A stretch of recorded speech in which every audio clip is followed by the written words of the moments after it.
Bon après-midi à tous. Bonsoir, bonjour ou bon après-midi. Nous allons commencer donc notre webinaire. Essayons de nous mettre dans l'ambiance. Alors, je vais vous demander une minute de silence.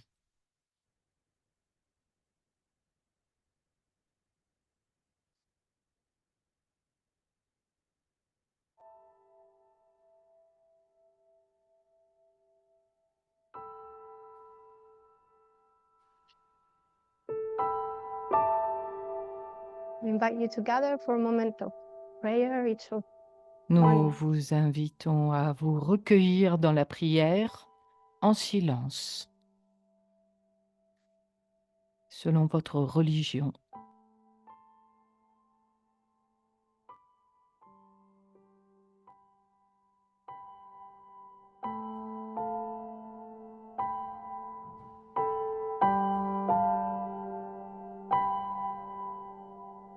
Whoever wants can use this prayer of Saint Francis. We're going to share on the Vous screen. pouvez suivre cette prière, la prière de Saint François. Nous allons la partager sur l'écran.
So thank you very much all for joining us. Merci beaucoup d'être ici aujourd'hui. Nous allons continuer avec la célébration de la femme de 2024. Je suis Lavinia Rocchi, je suis secrétaire générale de l'UMOFC, Union mondiale des organisations féminines catholiques. Aujourd'hui, j'ai l'honneur d'animer un groupe de femmes extraordinaires. Je les remercie d'ores et déjà pour leur contribution et leur participation et je tiens à leur souhaiter chaleureusement la bienvenue et souhaiter la bienvenue à tous ceux et celles qui sont connectés depuis le monde entier. Donc, nous sommes réunis pour parler de la culture de la paix et de la rencontre et pour essayer de comprendre comment nos cultures contribuent à l'édification de la paix. Chaque intervenant, à partir de son expérience personnelle et religieuse, parlera donc de la culture, de la foi. Je ne vais pas m'attarder donc et je vais laisser la parole à Monica Santamarina, qui est présidente générale de l'UMOFC. Monica, à toi la parole. Merci, merci, bon après-midi ou bonsoir ou bonne nuit à tout le monde. La plupart des intervenants aujourd'hui vont intervenir en anglais. Alors, moi, je vais parler en espagnol puisque c'est une réunion internationale et puis ma langue maternelle, c'est l'espagnol. Au nom de l'Union mondiale des organisations féminines catholiques, UMOFC, je vous remercie toutes et tous d'être ici aujourd'hui. Une fois de plus, comme nous l'avons fait ces 5 dernières années, nous célébrons la Journée internationale de la femme avec des femmes de différentes traditions religieuses. Cette fois-ci, nous avons choisi le thème de la paix et de la rencontre, dont le monde a urgemment besoin aujourd'hui. Nous, femmes de foi qui partageons donc la conviction des valeurs fondamentales qui sont indispensables pour parvenir à la fraternité dans le monde, telles que le respect de la dignité et des droits humains de tous, en particulier des femmes et des plus vulnérables, la liberté religieuse, l'élimination de toutes les formes d'esclavage et la paix. Eh bien, nous jouons un rôle essentiel dans la société et dans les familles. La foi que chacune d'entre nous professe, chacune selon sa propre tradition, eh bien, la foi nous donne la paix et la force intérieure indispensables pour les transmettre dans nos familles et dans nos communautés et cultiver ainsi une culture de la rencontre. Nous allons écouter des contributions très précieuses, très intéressantes, de différentes perspectives religieuses. Et ce sont des contributions qui nous inciteront sans aucun doute à redoubler d'efforts, à poursuivre le dialogue œcuménique et interreligieux entamé il y a 5 ans et elles nous inciteront à semer de plus en plus des graines de paix qui conduiront à cultiver la rencontre entre tous les êtres humains, indépendamment de leur origine, de leur ethnie, nationalité ou religion. L'UMOFC, une organisation qui représente plus de 8 millions de femmes catholiques dans le monde, par l'intermédiaire d'une centaine d'organisations, est bien consciente, donc l'UMOFC, des questions difficiles qui affectent la vie des femmes. Sa mission depuis plus de 113 ans est de promouvoir la présence, la participation et la corresponsabilité des femmes catholiques dans l'Église et dans le monde. À cette fin, elle œuvre pour le développement humain, promeut la dignité et le respect des droits de l'homme, notamment ceux des femmes et des filles, favorise la prise de conscience et le respect de la diversité culturelle, travaille en réseau avec d'autres organisations internationales et communautés religieuses et encourage le dialogue écuménique et interreligieux. Grâce au travail quotidien des femmes de nos organisations à travers le monde et suite à la création récente de notre Observatoire mondial des femmes, nous sommes témoins des situations très difficiles que vivent des millions de femmes dans différentes régions de la planète, mais aussi de leur résilience et de leur force. Il suffit de voir comment, dans les situations de guerre et de conflit que le monde connaît actuellement, les femmes et les filles sont les plus lésées. Ce sont celles qui souffrent le plus. Les conflits d'origine politique, économique, les conflits liés à la criminalité organisée et aux catastrophes climatiques laissent souvent les femmes seules, à la tête de leur famille, ou les obligent à migrer en quête de meilleures euh, opportunités dans le monde, ce qui fait d'elles d- plus vulnérables, discriminées et souvent violées.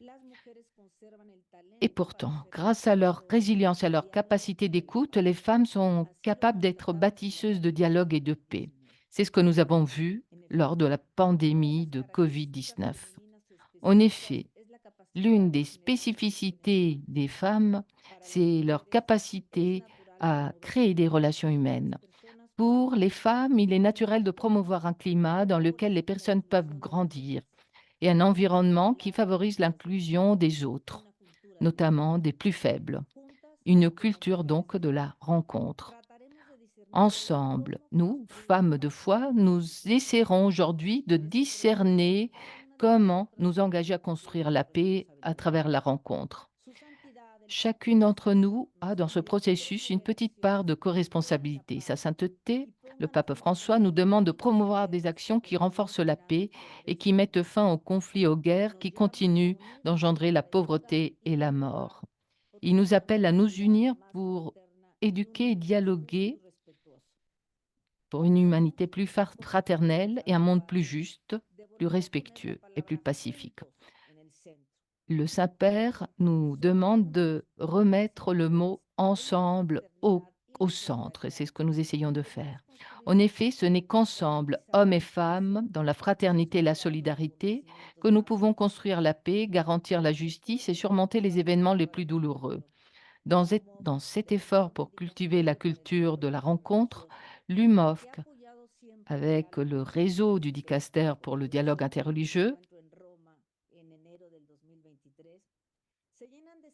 qui a toujours donc partagé notre dialogue, comme en janvier 2023 à Rome, est rempli d'espoir de pouvoir partager les richesses que chacune des intervenantes apportera avec ses visions et expériences respectives déterminées par sa foi, pour continuer ce chemin ensemble.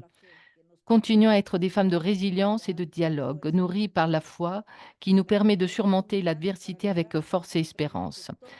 Travaillons ensemble pour faire comprendre que nous sommes tous frères et sœurs, unis par le rêve de la rencontre, du dialogue, de la justice et de la paix. Je conclurai par quelques mots prononcés par le pape François le 1er janvier. Mais le monde a aussi besoin de regarder les mères et les femmes pour trouver la paix, pour sortir des spirales de la violence et de la haine, et revenir à avoir des regards humains et des cœurs qui voient. Et toute société a besoin d'accueillir le don de la femme, de toute femme, de la respecter, de la protéger, de la valoriser, en sachant que celui qui blesse une seule femme profane Dieu. Merci à tous et à toutes ceux qui et celles qui sont avec nous, pardon, et surtout merci à toutes ces femmes de foi courageuses, engagées et résistantes qui, à partir de leur propre tradition religieuse et où qu'elles vivent, sèment des graines de paix et favorisent ainsi la culture de la rencontre. Merci. Merci beaucoup, Monica. Certaines d'entre vous se souviendront que l'UMOFC a commencé à fêter la Journée internationale de la femme de manière interreligieuse en 2020 en collaboration avec le Dicaster pour le dialogue interreligieux. Nous avons demandé la participation du cardinal Ayuso, mais malheureusement pour des questions de santé, le cardinal ne peut pas être, son éminence ne peut pas être avec nous aujourd'hui. Nous lui adressons nos vœux les plus sincères de prompt rétablissement et nous avons demandé à sœur Grace Mary Oran de lire ce qu'il a écrit, ses paroles. Donc nous lui laissons la parole. Merci, j'espère que vous m'entendez. Je suis très contente d'être ici avec vous. Le cardinal vous transmet ses salutations. Il est vraiment désolé de ne pas être avec vous aujourd'hui. Voici ce qu'il veut vous dire. Je le lis. Je vous remercie de votre aimable invitation à ce webinaire œcuménique et interreligieux important. Réfléchir au rôle crucial joué par les femmes croyantes dans la construction d'une culture de la rencontre est une entreprise louable et fructueuse. Vous êtes toutes engagées dans le travail d'édification de la paix et chacune d'entre vous a une sagesse à partager qui se base sur vos expériences. Nous avons la chance d'entendre directement 6 d'entre vous aujourd'hui. Le travail d'édification de la paix est soutenu par les histoires de ceux qui nous ont précédés. Et il est motivé par l'espérance que nous avons pour ceux qui viennent après nous, notamment les enfants. La substance de ces histoires qui nous soutiennent est la foi. Dans cette brève rencontre, je voudrais partager avec vous quelques réflexions sur la foi, parce que la foi nourrit nos cœurs et cultive la paix. Le pape Jean XXIII a déclaré dans sa lettre sur la paix écrite en 1963, citation, le monde ne sera jamais la demeure de la paix tant que la paix n'aura pas trouvé sa place dans le cœur de chaque homme et de chaque femme. Nous, qui appartenons à des traditions religieuses, nous vénérons les femmes de foi et les considérons comme des modèles. Nos aïeuls nous apportent des richesses spirituelles par leur exemple de foi, de courage et de persévérance dans la cause de la paix. Dans ma tradition catholique, la première de ces femmes est Marie, la mère de Jésus. Dans la rencontre de Marie avec sa cousine Élisabeth, qui est racontée dans l'évangile de Luc, nous voyons deux aspects de la foi. Nous pouvons les appeler l'intérieur et l'extérieur, ou la foi vivante dans le cœur et la foi exprimée par les paroles et les actions. Marie vit ces deux aspects avec une intensité qui est souvent caractéristique de la foi des femmes. Sa cousine reconnaît cet acte de foi intérieure de Marie qu'elle accomplit au plus profond de son être en lui disant: Bienheureuse, toi qui as cru à l'accomplissement de ce qui est des paroles pardon, du Seigneur. Élisabeth fait référence donc au fait que Marie, après avoir reçu le visiteur céleste, l'ange Gabriel, qui lui annonce qu'elle va concevoir et enfanter le Fils de Dieu, eh bien Marie met sa confiance en Dieu, affirmant sa disponibilité à faire la volonté de Dieu, bien que cela fasse peur. Élisabeth reconnaît l'acte de foi intérieure de Marie et elle est la bénéficiaire des actions de foi de Marie. La foi et la confiance de Marie en Dieu la poussent à agir pour le bien des autres. L'Évangile nous dit: Marie se leva et s'en alla en hâte vers les montagnes. Bien qu'enceinte et dans un état d'incertitude, de précarité, elle se met en route pour aller aider Élisabeth, qui est enceinte, qui est âgée, comme le lui avait dit l'ange. Le récit de la rencontre entre Marie et Élisabeth a comme point culminant une magnifique prière de louange à Dieu, dans laquelle Marie exalte la bonté de Dieu envers les humbles et ceux qui ont faim dans le corps et dans l'esprit. Il y a tant de personnes aujourd'hui qui ont besoin de cette foi solide de Marie et de vos aïeuls, qui suivent de nombreuses traditions religieuses et qui se sont tournés vers Dieu, vers le transcendant, posant des actes de confiance et laissant ensuite que leur foi les pousse à agir pour le bien. Alors que nous nous efforçons de semer des graines de paix, nous cultivons ce qui est le plus essentiel, la flamme de la foi dans notre cœur. Elle se nourrit par le souvenir et la vénération des histoires de tant de personnes qui nous ont précédés. Je remercie encore une fois vous toutes pour l'occasion qui m'est donnée et j'exprime ma gratitude particulière à Monica Santamarine et à l'Union mondiale des organisations féminines catholiques ainsi qu'aux ambassadrices auprès du Saint-Siège qui soutiennent leur travail.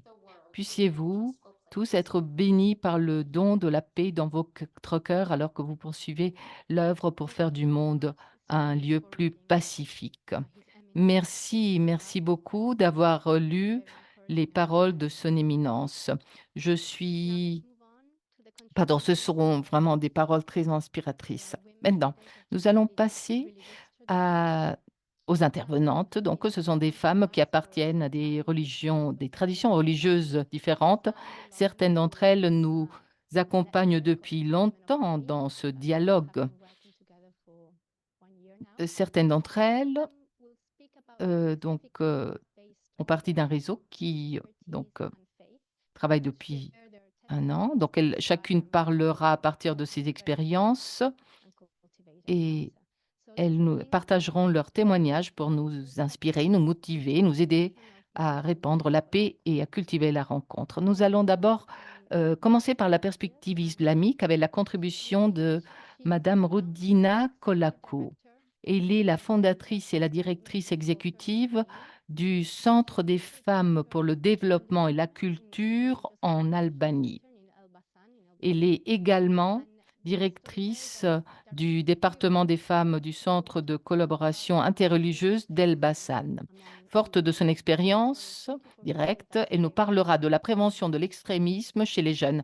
Merci Rodina donc d'être parmi nous et te laissons la parole. Merci beaucoup pour cette occasion qui m'est offerte, chers consoeurs, chers invités. C'est un honneur et en même temps une grande responsabilité que d'être ici aujourd'hui pour parler une question qui est très importante, c'est-à-dire la prévention de l'extrémisme chez les jeunes. Il y a un appel à l'action. Et dans le cadre de cette conférence, eh bien, pour moi, c'est un grand plaisir que de pouvoir être là. Ce réseau a vraiment fait preuve de grande vitalité au cours de cette dernière année, avec beaucoup d'initiatives, donc des femmes qui agissent dans plusieurs secteurs. La dernière décennie du millénaire a apporté au monde un certain nombre de menaces nouvelles et anciennes pour la sécurité mondiale, notamment l'extrémisme violent, les guerres, le recrutement, les groupes criminels et les groupes radicaux, comme l'aube dorée en Grèce, le conflit en Syrie et la guerre en Ukraine. Eh bien, ce sont des situations où les jeunes sont en danger.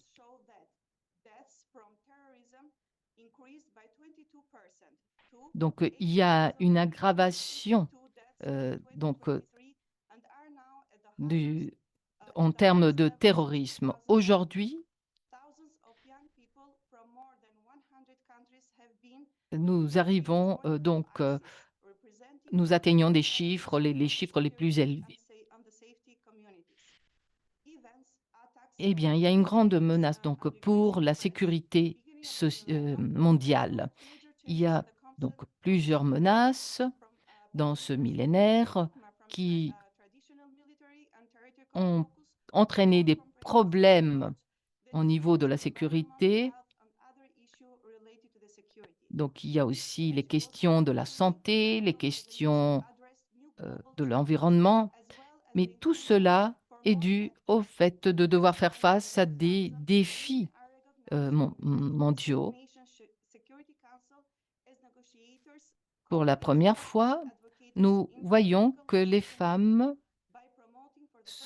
participent donc en tant que négociatrices dans les zones de conflit.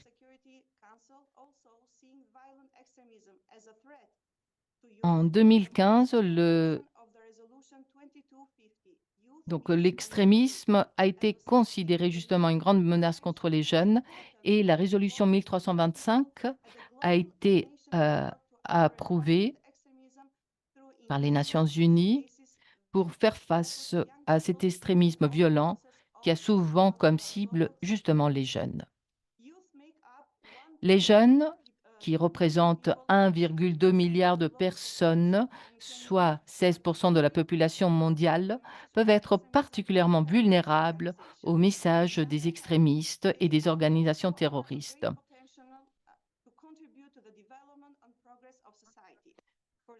En même temps, ils présentent un grand potentiel pour contribuer au développement et au progrès de la société. C'est pourquoi on met l'accent, les stratégies et les conventions internationales mettent l'accent sur l'inclusion des jeunes dans tous les aspects de l'engagement social, de la plus haute hiérarchie à la base. Comme il est indiqué dans le document justement sur la radicalisation, il est important de créer des espaces sûrs pour les jeunes et de les faire participer de manière positive à des programmes qui favorisent leur développement. En collaboration avec plusieurs organisations, nous travaillons justement pour que les jeunes participent à la lutte contre la radicalisation. Et puis, des mécanismes ont été créés, une série de mécanismes ont été créés avec des plans d'action, des stratégies pour lutter contre les extrémismes. Nous essayons donc de coopérer entre les différents acteurs, avec les organisations religieuses, les jeunes, justement en vue d'une meilleure collaboration dans une approche qui implique toute la société. Notre stratégie se base sur un modèle complexe où il y a plusieurs acteurs qui œuvrent pour créer des sociétés résilientes. Il y a des organisations comme celle que je dirige, qui a été par les premières ONG engagées dans ces activités en 2015. Une de nos priorités, c'est la cohésion sociale. Nous avons fait, donc et mis en œuvre plusieurs projets justement, qui visent justement à faire participer les jeunes dans la lutte contre l'extrémisme ou la radicalisation. Il y a plusieurs activités et certaines de ces actions sont fondamentales pour lutter contre l'extrémisme et aussi pour la déradicalisation des jeunes qui vivent les jeunes, par exemple, qui vivent dans des zones de conflit. Il y a, par exemple, le projet qui est une approche intégrée pour promouvoir les femmes et les jeunes artisans de la paix en Albanie. Voilà, c'est un projet qui vise à renforcer les compétences des jeunes dans des domaines donc tels que la paix et la sécurité, justement, pour, lutter contre l'extrémisme, et pour promouvoir les droits. En 2022, un autre projet important a été, mis en place. C'est donc, un projet sexospécifique,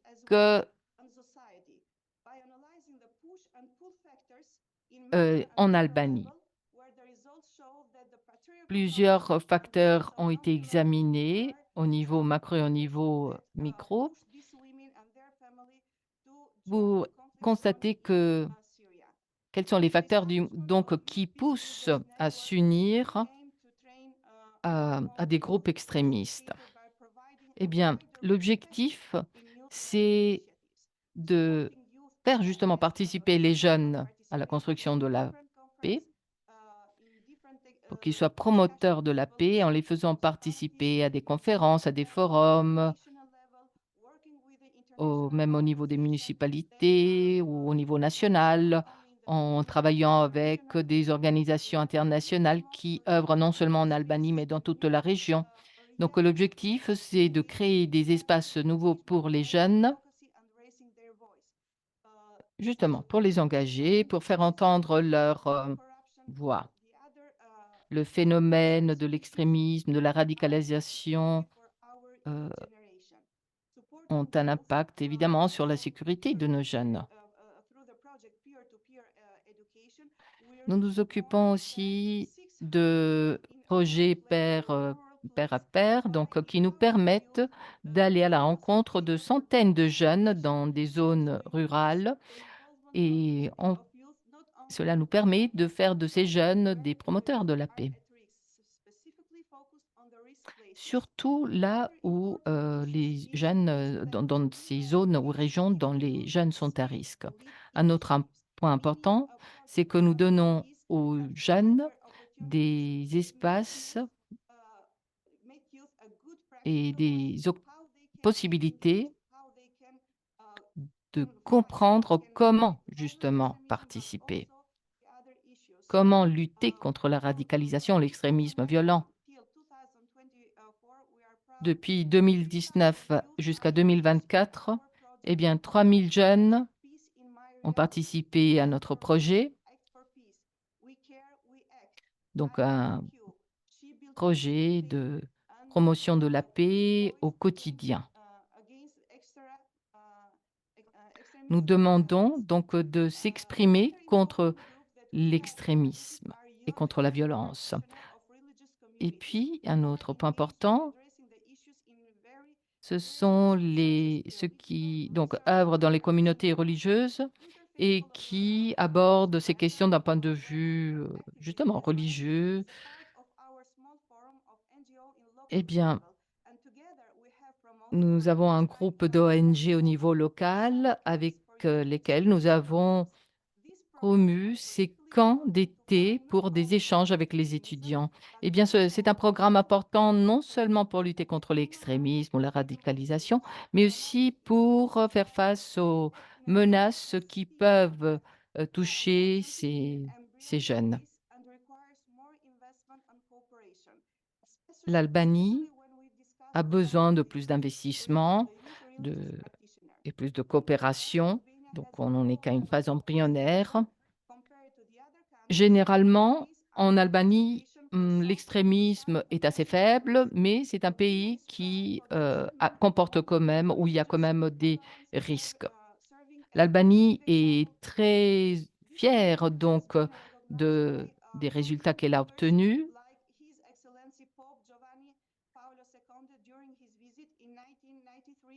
Le pape Jean-Paul II, lors de sa visite en 1993, a donc reconnu cet engagement et le pape François en 2014 aussi. Les 2 papes ont félicité l'Albanie et donc ont souligné l'importance du respect mutuel entre catholiques, chrétiens, orthodoxes et musulmans. Pour conclure,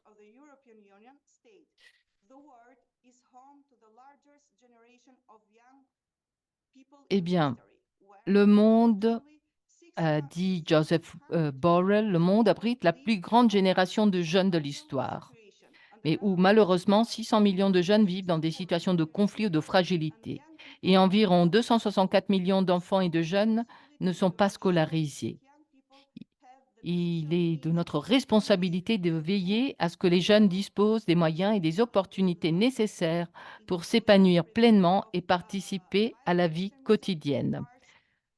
Pour conclure, la prévention de l'extrémisme requiert un effort concerté de la part de tous les segments de la société. Il faut donc s'engager en faveur de l'éducation, de l'autonomisation et de l'inclusion de tous. Voir à travers le développement d'interventions durables et d'une perspective préventive active et optimiste est un besoin que nous ne pouvons pas ignorer. Donc nous devons bien nous assurer que tout cela puisse contribuer à la construction de la paix. Alors merci Rodina d'avoir souligné que les jeunes ont un rôle important comme agent de changement. Merci beaucoup pour ton travail. Eh bien, continuons et nous passons à la perspective bouddhiste. Nous avons aujourd'hui avec nous Elena Seichin Viviani, vice-présidente de l'Union bouddhiste italienne. Elle nous accompagne depuis le début sur la voie du dialogue interreligieux. Donc, la révérende Viviani nous parlera du rôle de la méditation dans le processus qui mène de la paix intérieure aux sociétés pacifiques. Alors, merci beaucoup et à vous la parole. Bonjour à tous, c'est vraiment un plaisir pour moi d'être ici. Je remercie les organisateurs et les organisatrices, les invités.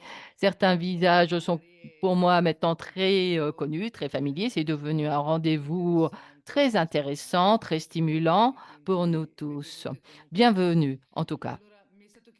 Il m'a été demandé de faire une intervention brève sur de la paix intérieure à la paix de la société, le rôle de la méditation. Eh bien, mon intervention, c'est sur 2 parties. D'abord, je vais parler de la méditation comme, elle est vue dans la tradition bouddhiste et son apport au monde et d'autre part,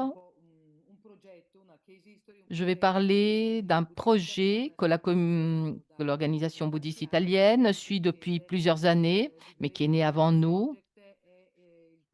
C'est un projet qui s'adresse aux prisons. Donc, nous allons voir comment il a été élaboré et à qui s'adresse. À qui s'adresse?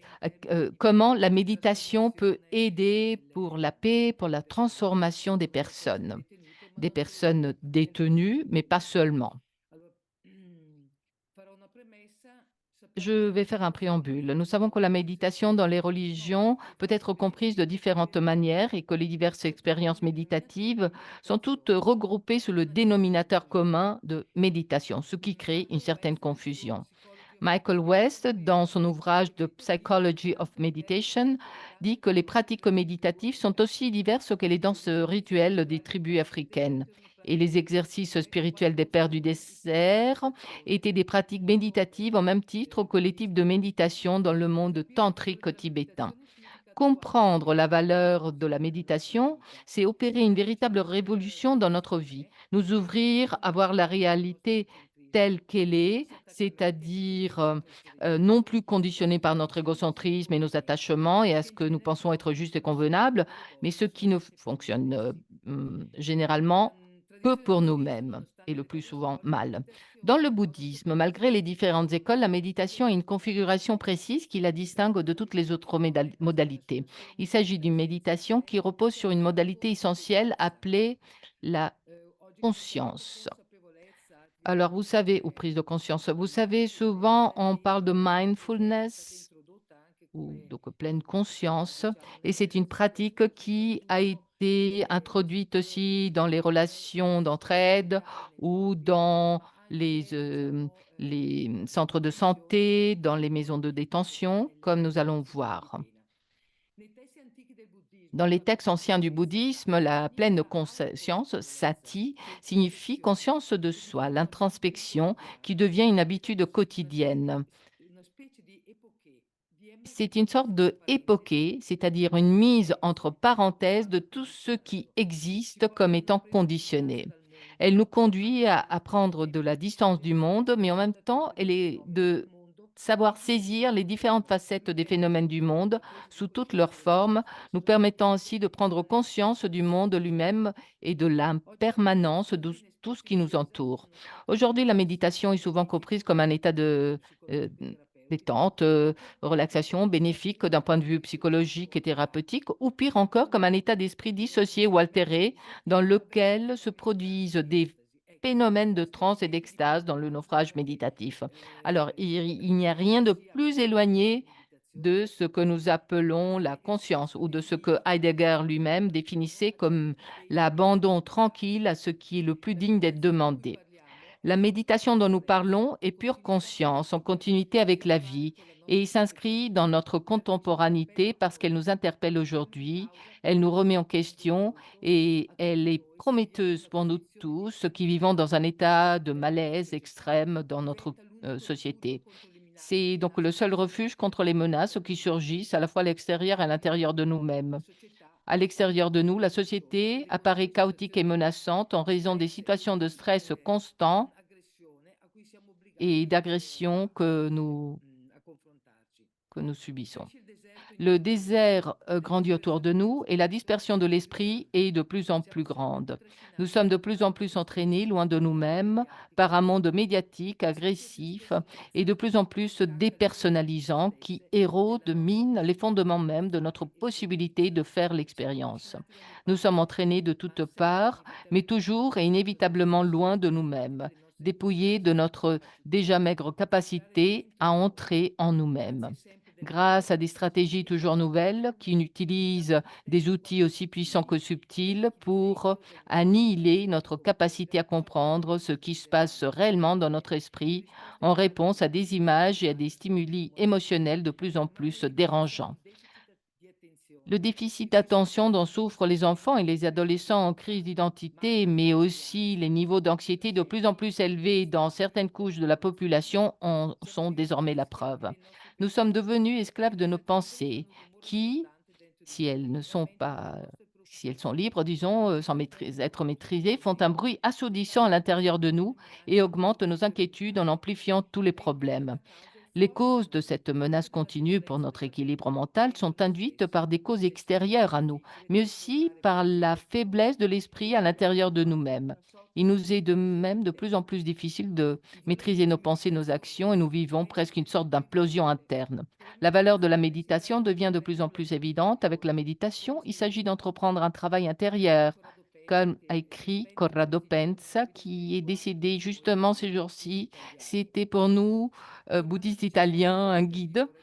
Corrado disait: «Un travail intérieur qui, tôt ou tard, sera récompensé parce que c'est un travail qui crée une cohérence dans la conscience et dans la vie et surtout, qui apporte une continuité logique avec soi-même».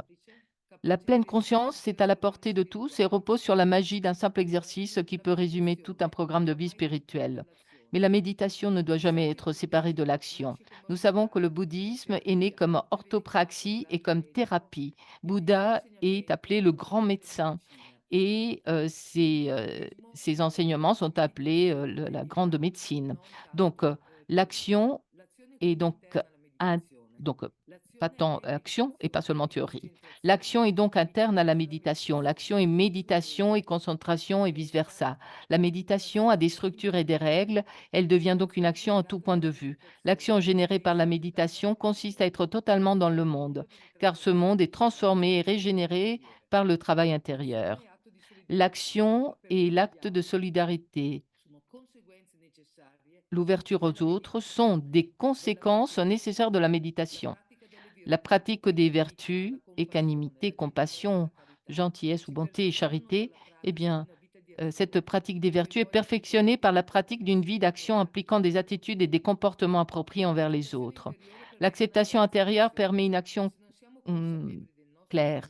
Mais si nous ne sommes pas conscients de notre monde intérieur et que nous nous en tenons à une position d'indignation et de colère, les résultats seront désordonnés, confus. Le chemin de paix que Bouddha a découvert il y a des siècles, eh bien, nous mène à la paix de l'esprit et se compose de sila, la moralité, et de samadhi, la concentration, et prana, la sagesse. C'est une voie valable pour tous, indépendamment de la religion ou de la foi à laquelle on appartient. Grâce à la méditation, il est possible de faire jaillir la lumière en passant de la grossièreté d'une vision individualiste et instrumentale de la vie à la beauté et au bénéfice qu'un esprit apaisé représente pour tous. Grâce à la pleine conscience, nous pouvons prendre soin de nous-mêmes, de nos actions, même les plus simples, et cela veut dire prendre soin des autres. Garder à l'esprit toute la liste des mauvaises attitudes à éviter, c'est une chose. Comprendre que le potentiel de développement de ces attitudes se trouve en nous en est une autre. Utiliser sati, la pleine conscience, pour garder l'esprit réfléchi, concentré dans le moment présent et atteindre ainsi le calme mental n'est pas une chose si difficile si l'esprit sait s'occuper de lui-même. Il faut toujours être attentif à chaque instant et dans chaque posture. Le Bouddha enseigne la conscience dans les quatre postures, couché, debout, en marchant et assis. Avant d'accomplir une action, avant de parler ou d'engager une conversation, établissons la pleine conscience, recueillie avant de faire quoi que ce soit. En pratiquant la pleine conscience de cette manière, il devient un acte naturel. Ça veut dire être présent avant même d'agir ou de parler. C'est ainsi que l'on peut établir la pleine conscience dans le cœur, là où naissent les intentions qui produiront l'action. En pratiquant la pleine conscience et le contrôle au point d'en faire des attitudes naturelles, permet à l'esprit de devenir ferme et résolu dans la pratique de ce qui est éthique. En prenant constamment soin de nos actions et de nos paroles, nous devenons complètement responsables de notre comportement extérieur. Comme je l'ai déjà dit, l'acceptation intérieure développe un cœur gentil, bienveillant, c'est-à-dire un sentiment de proximité avec tous les êtres humains, indépendamment de leur race, de leur foi ou de leur appartenance politique. Apaiser le cœur et chercher en soi les racines de la bonté et de la compassion est à la porte d'entrée pour générer la même attitude à l'égard des autres, tous membres de la même famille humaine. On ne cessera de répéter que la conscience de soi à laquelle conduit la méditation réduit la souffrance et permet d'atteindre un état de bonheur plus durable et de développer un sentiment de responsabilité universelle, une préoccupation profonde pour tous, indépendamment de la couleur de la peau, du sexe et de la nationalité. Nous dépendons les uns des autres profondément. Nous sommes si interdépendants les uns des autres, si liés les uns les autres, que sans un sentiment de responsabilité universelle, un sentiment de fraternité et de sororité universelle, une compréhension et une conviction que nous appartenons tous à la même grande famille humaine, nous ne pouvons pas espérer surmonter les dangers qui menacent notre existence, donc la paix et le bonheur. Nous vivons avec un faux sentiment de sécurité. Notre vie est un flux constant qui entraîne de nombreuses difficultés. Mais si nous les affrontons avec un esprit calme et clair, eh bien, ces difficultés peuvent être résolues. Cependant, lorsque nous perdons le contrôle de notre esprit à cause de la haine, de l'égoïsme, de la jalousie et de la colère, nous perdons notre capacité de jugement. Notre esprit est aveugle et dans ces moments-là, il perd le contrôle et donc tout peut arriver et on peut bien le constater. Comme l'a souligné Sa Sainteté le Dalai Lama dans l'un de ses discours, la paix dans le monde ne peut évidemment pas être instaurée du jour au lendemain. Étant donné que les conditions dans le monde sont différentes, elle doit être instaurée progressivement. Mais rien ne nous empêche de commencer quelque part, puis de répandre la paix d'un continent à l'autre. En connaissant notre monde intérieur, nous sommes plus capables de transformer ce qui menace et pollue le monde extérieur. Voilà. C'était donc la présentation de ce que veut dire méditation et quel peut être l'apport de la méditation dans notre société. Je voulais partager avec vous ce projet que l'Union bouddhiste italienne suit depuis quelques années, euh, donc un projet pour les prisons, pardon, Liberation Prison Project. Donc, c'est pour la pratique de la mindfulness, donc de la pleine conscience dans les prisons. À qui s'adresse ce projet tout d'abord? Eh bien, des fonctionnaires euh, pédagogiques, éducatifs, des agents pénitentiaires et à tous ceux qui sont dans les prisons, évidemment, les détenus, parce que c'est important de les considérer avant euh, de les considérer comme des détenus, il faut les considérer comme des personnes qui vivent une situation de souffrance.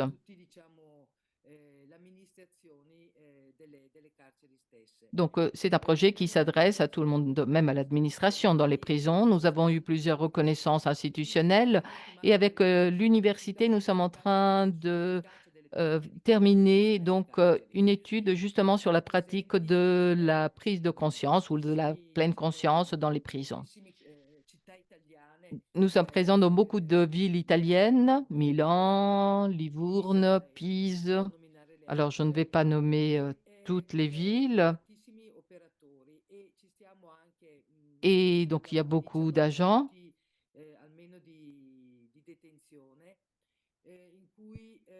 Donc, dans des prési- donc récemment, le nombre, c'est 27 prisons avec un grand nombre d'heures de méditation, des entretiens individuels aussi. Et à l'avenir, si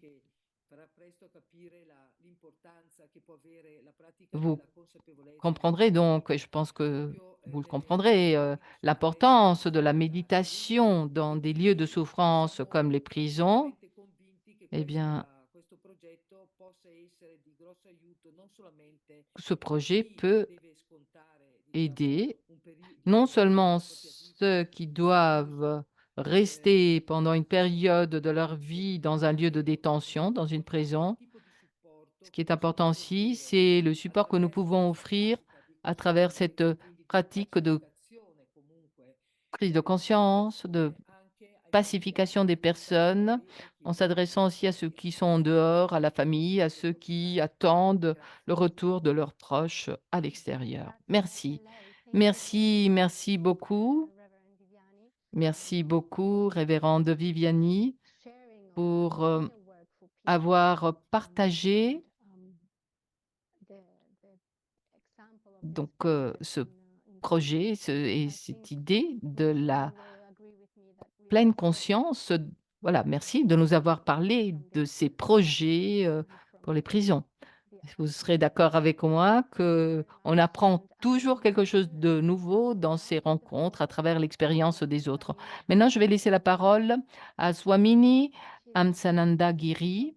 Elle est vice-présidente de l'Union hindou-italienne et elle nous a accompagnés dans sur la voie donc, du dialogue depuis le début. Elle connaît bien les situations critiques, mais aussi la résilience des femmes migrantes hindoues en Italie.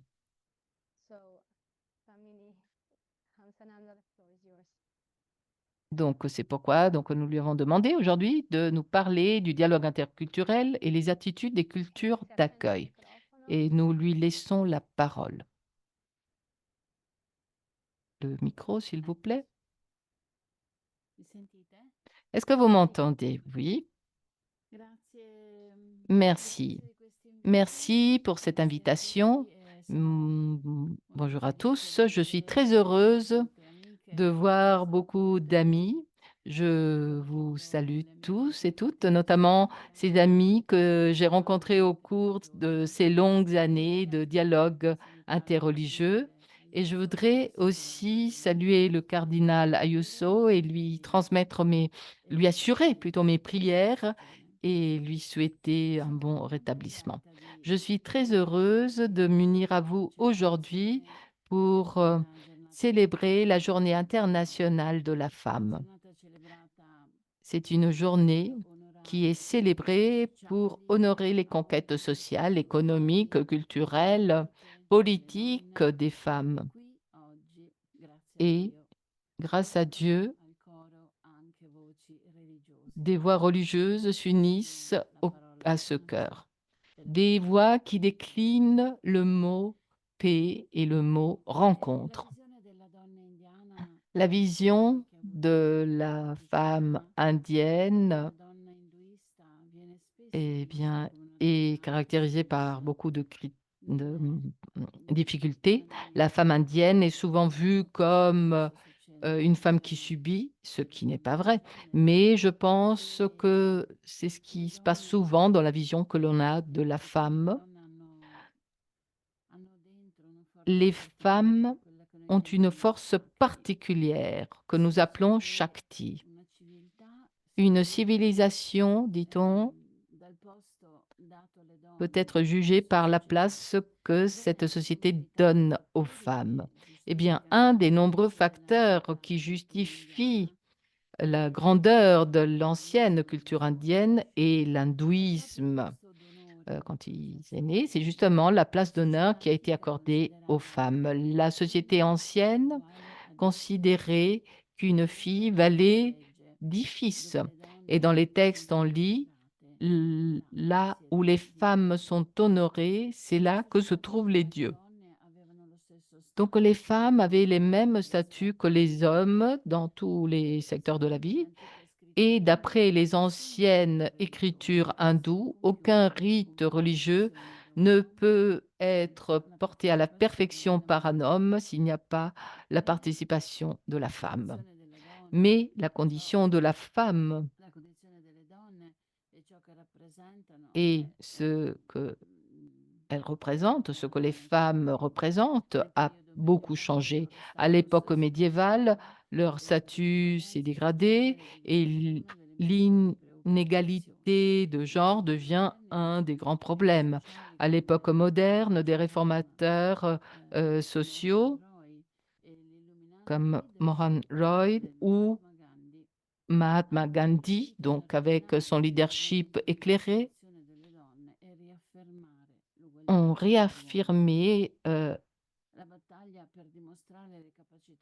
donc, la force des hommes. Donc, les femmes ne pouvaient pas accéder Pardon, c'est en pouvant accéder à l'éducation donc la situation a pu changer. Alors, la théologie féministe a démasqué ce tabou comme étant contraire à la volonté de Dieu, a affirmé que Dieu a créé des hommes et des femmes et avec une qui sont intelligents de la même façon et qui doivent développer leur talent au maximum pour le bien commun. Salvabuta Icha, c'est-à-dire le bien-être de tous les êtres. Beaucoup de femmes pionnières ont frayé le chemin et beaucoup d'autres aujourd'hui vivent avec cette sensibilité, c'est-à-dire assurer l'accès à la participation du processus décisionnel dans la vie politique, sociale et économique, dans la société même. L'inclusion des femmes dans la force travail s'est révélée le seul pas pour faire sortir les familles de la pauvreté. Les femmes migrantes sont engagées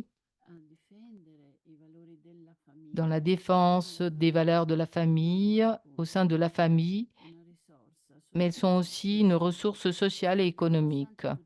Malgré tous les progrès, il faut encore, à plusieurs niveaux de la société, faire face à des clichés de genre qui sont fortement ancrés. Il y a encore un fossé entre les objectifs annoncés, les principes religieux, les interrelations des dharmas, donc l'accomplissement des devoirs dans la vision de Ita, pardon, dans les politiques, dans les législations, dans les plans et dans les mécanismes de chaque micro-société d'un côté, et puis la situation réelle de la condition des femmes de l'autre.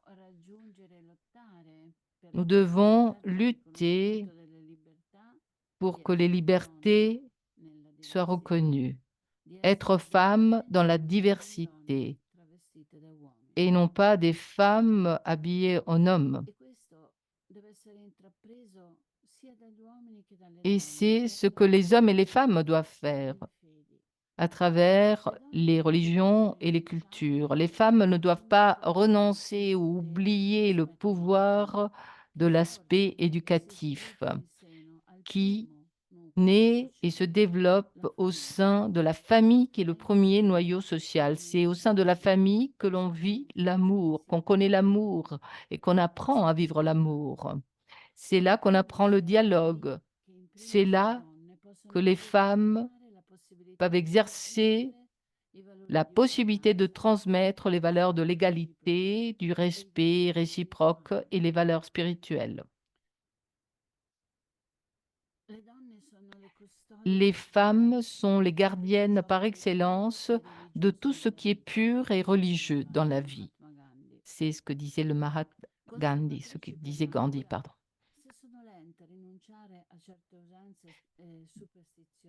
Parfois, ils ont du mal à abandonner des superstitions, mais aussi à abandonner tout ce qui est noble et pur dans la vie. Et c'est ce qu'on voit dans notre communauté, comme les femmes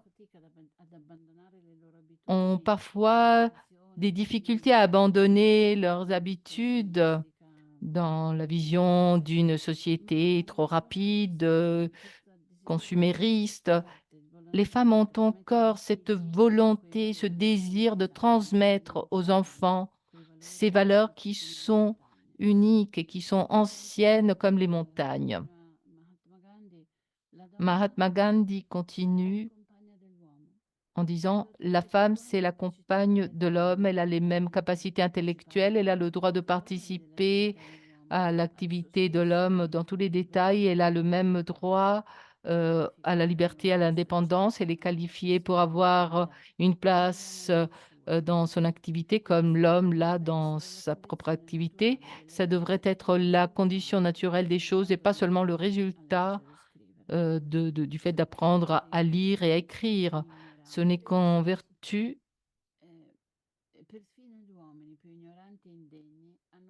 pardon, il y a une interférence. l les hommes, même les plus éclairés, ont une autorité sur les femmes, qu'elles ne devraient pas avoir. Donc, il faut dans notre communauté qu'un grand travail soit fait pour avoir cette conscience. Mais n'oublions pas que les femmes aujourd'hui sont aussi source de principes spirituels. Elles aident à diffuser les principes. Ce sont des hommes et des femmes amoureux de Dieu qui répandent leur amour dans toute l'humanité, comme des eaux saines qui effacent l'ignorance et purifient le cœur et déchirent le voile de l'illusion qui nous emprisonne dans les limites de l'existence. Et je voudrais terminer avec, en, en citant une sainte qui a fondé un ordre monastique en Inde à la fin du 19e siècle. Ouvre ton cœur plein de douleur au Seigneur. Pleure si tu sens que tu en as besoin et prie-le de le conduire à lui et de te donner la paix de l'esprit. C'est en agissant ainsi constamment que tu auras la, la un esprit calme. Celui qui pourra méditer pourra facilement surmonter les difficultés, rester calme, imperturbable au milieu des épreuves de la vie. La paix vient d'un cœur pur. Et je te confie un secret. Si tu aspires à la paix, ne cherche pas les défauts des autres. Observe plutôt tes fautes. Essaie de voir le monde entier comme s'il était toi-même. Personne n'est étranger. Le monde n'est pas différent de ton vrai moi ou soi. Le monde est une famille. Merci, merci beaucoup, merci beaucoup vraiment pour votre contribution. Merci beaucoup surtout de nous avoir rappelé l'importance de de dire que les femmes et les hommes, pardon, d'avoir souligné que les femmes et les hommes se complètent. Merci d'avoir été avec nous aujourd'hui et continuons. Nous allons laisser la parole donc au rabbin Alison Zakharov et nous allons donc voir la perspective juive. Elle s'occupe depuis longtemps de dialogue interreligieux. Elle a travaillé elle a étudié dans deux universités pontificales à Rome et puis à Jérusalem, bien sûr, et dans le Connecticut aussi. Elle s'occupe de projets de multiconfessionnels. Elle dirige la congrégation Beth Ativka dans le New Jersey aux États-Unis. Merci d'être avec nous aujourd'hui. Elle nous parlera du dialogue interreligieux et de la médiation parmi les étudiants universitaires. Donc, à vous la parole. Merci, merci à tous. Merci de votre invitation. Je suis très heureuse d'être avec vous aujourd'hui à l'occasion de cette conversation sur la journée des femmes. Comme il a été dit, je suis rabbin d'une congrégation. C'est une petite communauté près de New York, dans le New Jersey.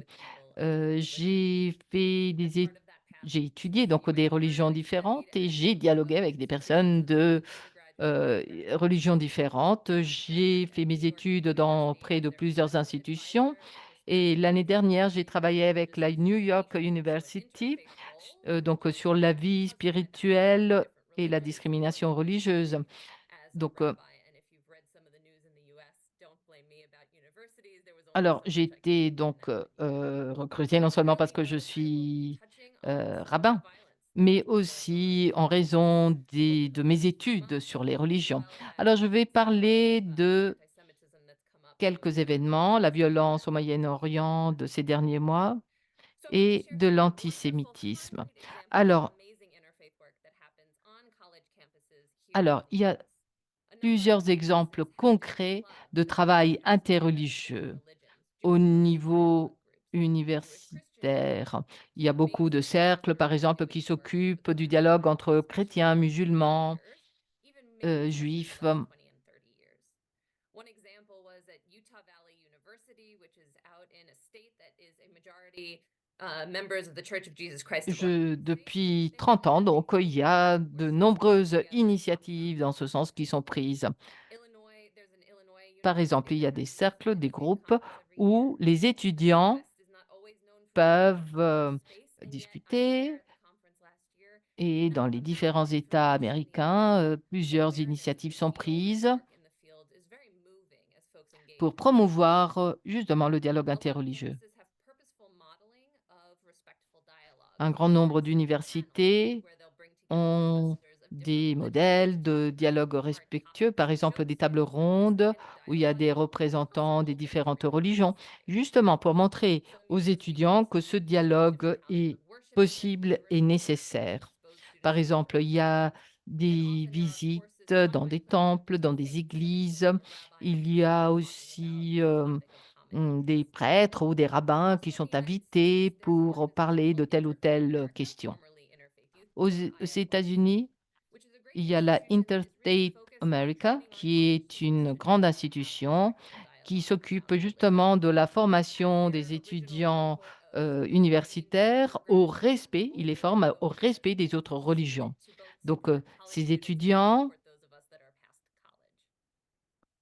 Certainly this work in the US has never sont been formés perfect. pour pouvoir à There leur isn't a Hill in tour Palestine former that des always led to étudiants. flare-ups. I've also seen campuses where a Les mindset, a questions very liberal mindset d'Israël et of Palestine, excluding certain évidemment, ont religions toujours might be suscité formed des by problèmes. folks Alors, that il y have a a des conservative campus viewpoint. où on est plus, Liberal religious libéraux, perspectives d'autres qui sont and one plus, amazing American conservateurs. ideal that many of us, including myself, hold very dear is the concept of the separation of church and Ce qui est state here in the important US. pour So nous, we les very thin Américains, religious c'est le majority white concept de traditionally religious séparation countries.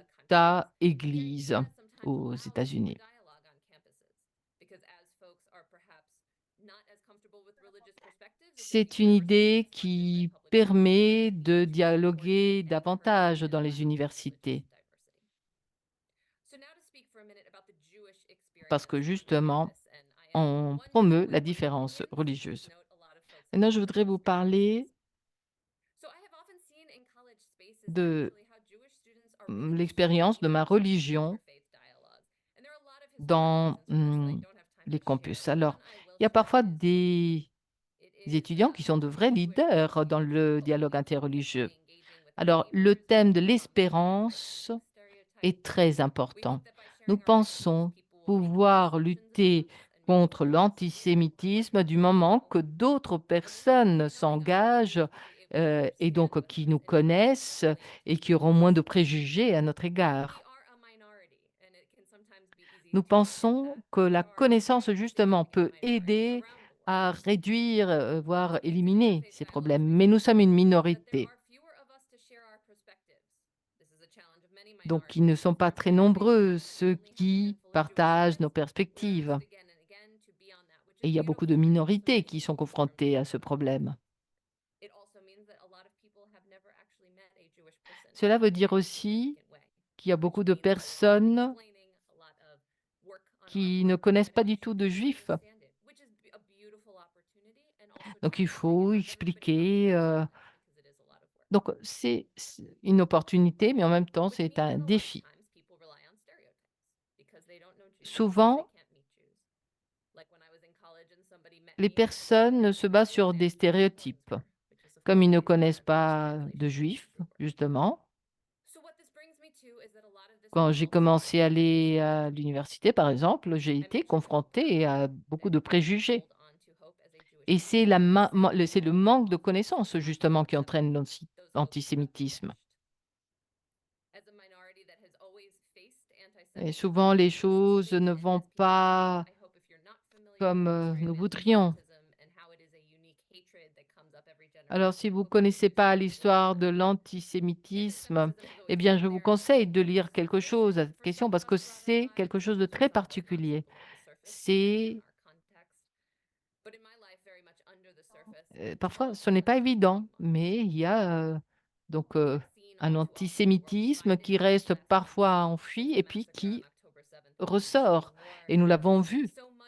Nous l'avons vu donc avec le massacre du 7 octobre, après le massacre du 7 octobre. On est allé d'un côté ou de l'autre, on a polarisé, on est ou pour Israël ou pour la Palestine. Alors, si vous lisez les journaux aux États-Unis, eh bien, vous verrez que souvent c'est un problème. Il y a des personnes qui ont décidé de cacher leurs signes religieux parce qu'ils craignent de subir des violences. Alors tout cela a des effets sur nos étudiants et aussi sur la capacité d'être avec les autres. Donc la peur que des choses horribles puissent arriver dans le campus, des épisodes de violence.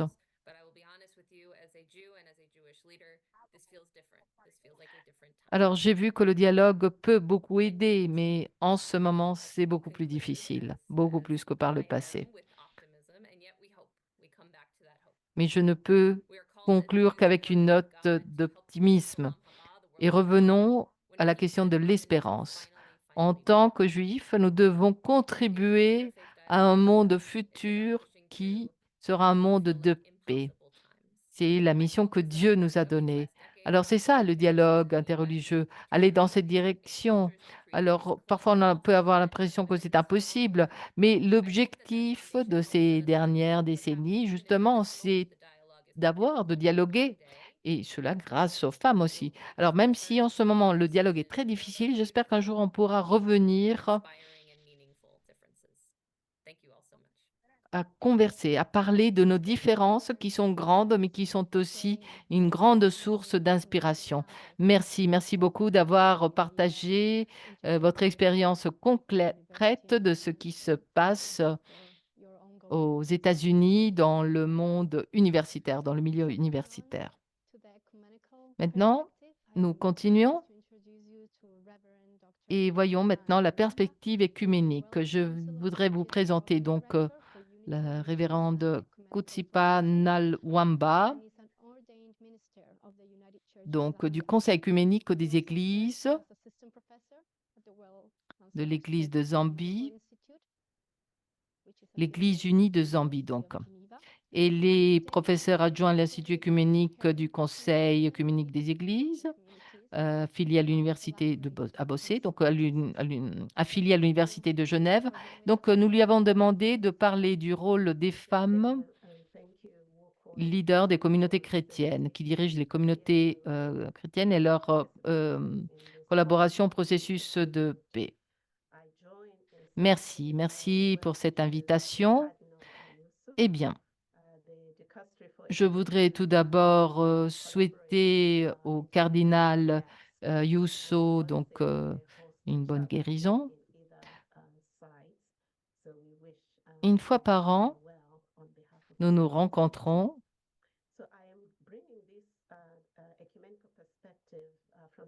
dans le cadre du Conseil œcuménique des Églises, donc avec le cardinal. Alors vraiment, tous mes voeux de rétablissement. Alors, le COE, pardon. Alors, je voudrais parler du rôle des hommes et des femmes. Selon le Conseil œcuménique des Églises, la première rencontre œcuménique a été celle d'Adam et Ève. Ils ont dû apprendre l'un de l'autre dans la diversité et l'unité. L'homme et la femme portant l'image de Dieu. Donc, ce sont hommes et femmes à l'image de Dieu.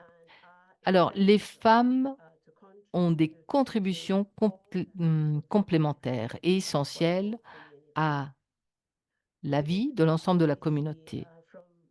Dès le début du XXe siècle, les voix des femmes au sein, enfin, même avant, bien sûr, mais en tout cas, les voix des femmes au sein du Conseil ont été mobilisées par l'intermédiaire de la communauté chrétienne des jeunes femmes et de la journée de prière des femmes. Et cette semaine, nous célébrons justement cette journée. Eh bien, des femmes venant de pays et de cultures différentes se rencontrent. Et cette rencontre nous permet de rencontrer des femmes du monde entier à travers la prière.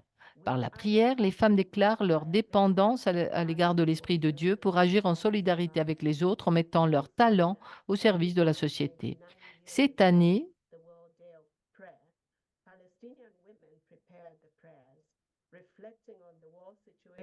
donc, cette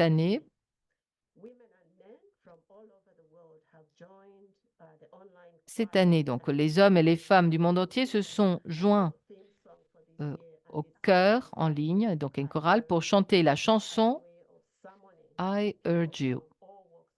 C'est une façon pour l'ancien appel au monde entier pour affirmer ensemble la vie. Dans la prière, la famille œcuménique se réunit, se joint à la Palestine pour semer des graines de paix et pour aller à la rencontre de Dieu, des uns et des autres. Et les femmes ont un rôle particulièrement important dans ce contexte. Les femmes du Conseil œcuménique des Églises sèment la paix depuis longtemps. Si nous regardons l'histoire de ce conseil, donc,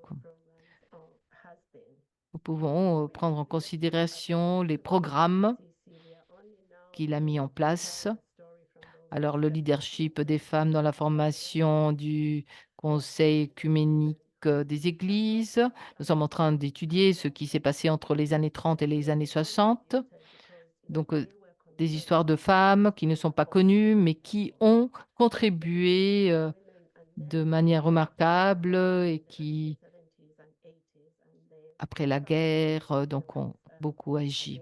Puis, la décennie œcuménique la communauté des femmes et des hommes dans l'Église, 70-80, puis la décennie des années 90, donc la décennie œcuménique des Églises en solidarité avec les femmes,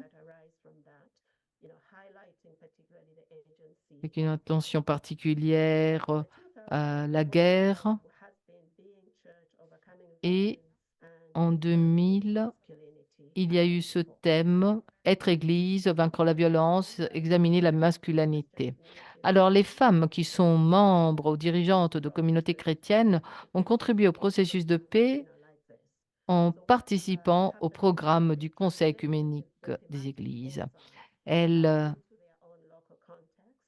adaptent donc l'orientation thématique à leur contexte local et travaillent avec des partenaires interreligieux et de la société civile et multilatéraux mondiaux partageant les mêmes idées.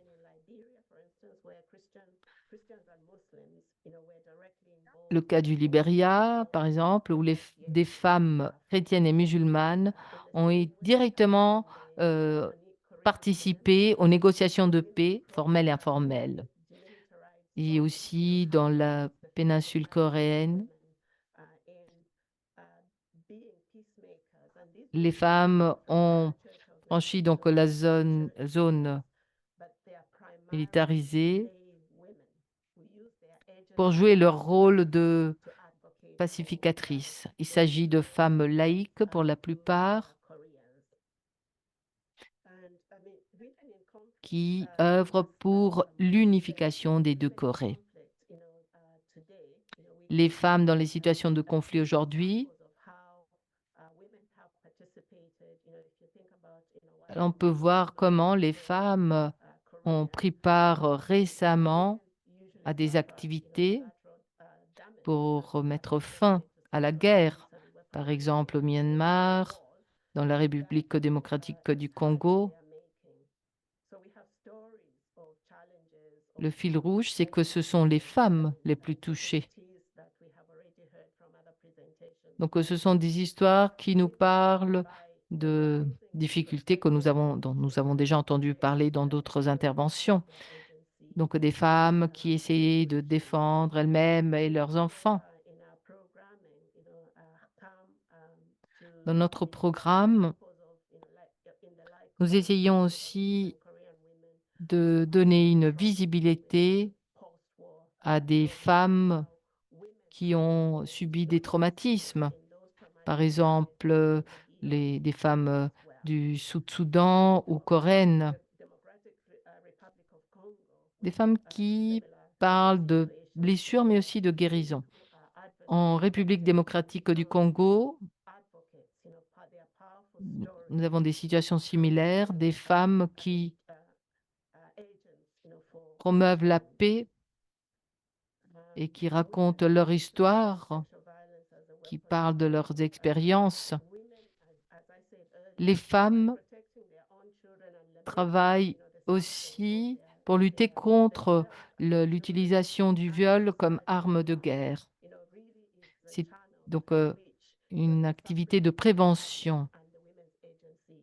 Elles parlent publiquement de leurs douleurs, de leurs souffrances, et tout cela permet de connaître ces situations. Et puis, il y a aussi donc une plus grande conscience, une plus grande sensibilisation des abus et des violences à l'égard des enfants. Donc, avec des politiques pour la protection des mineurs.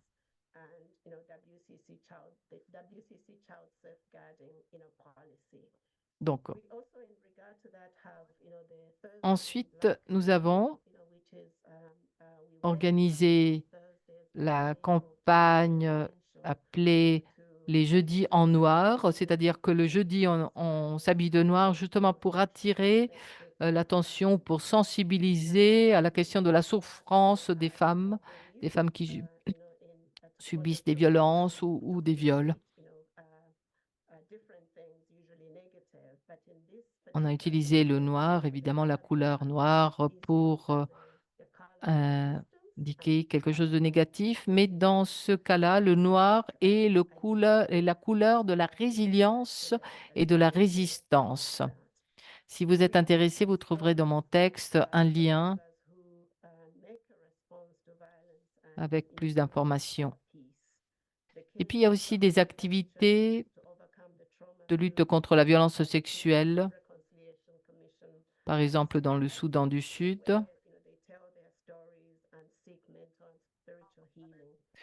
Comment surmonter le traumatisme grâce à ce qu'on appelle la commission Vérité et Réconciliation.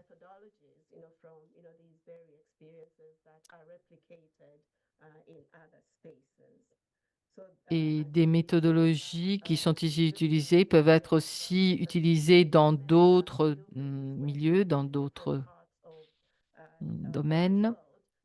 Puis il y a aussi une initiative qui est celle des pèlerinages des femmes pour exprimer la solidarité aux populations ou aux personnes qui ont subi des traumatismes. Puis, il y a une autre initiative, les femmes papillons en Corée du Sud, les manifestations hebdomadaires devant l'ambassade du Japon le mercredi en guise de protestation qui dure depuis un certain temps.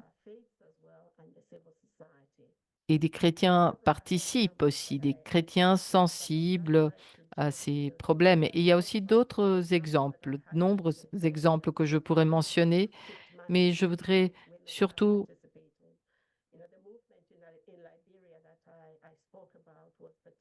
parler, par exemple, du mouvement au Libéria qui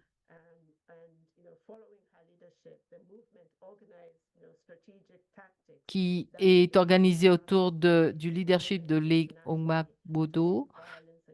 Donc, il y a donc l'objectif, c'est donc justement lutter contre la violence à l'égard des femmes. C'est un mouvement qui a attiré beaucoup de femmes. Et justement, c'est un signe d'espérance dans la lutte contre les injustices, surtout en Afrique de l'Ouest.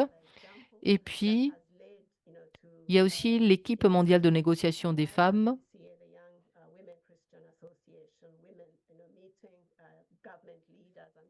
Ce sont des femmes chrétiennes qui se réunissent pour parler des processus de paix. Et il y a eu même, c'est ce qui a mené aussi au Conseil de sécurité à adopter la résolution 1325 sur les femmes, la paix et la sécurité en 2000. Donc, dans la réponse que la société donne à la violence, voilà, les femmes jouent ce rôle. Il y a certainement beaucoup d'autres choses qu'on peut faire pour que les femmes puissent pleinement être artisanes de paix,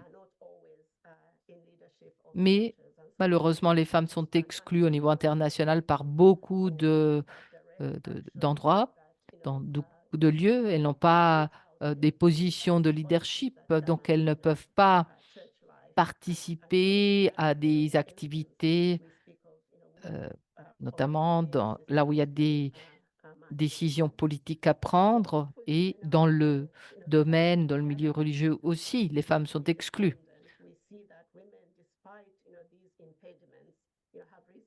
Mais nous ne voulons pas voir seulement les aspects négatifs. Malgré tout cela, les femmes essaient de répondre à ces défis, relever ces défis.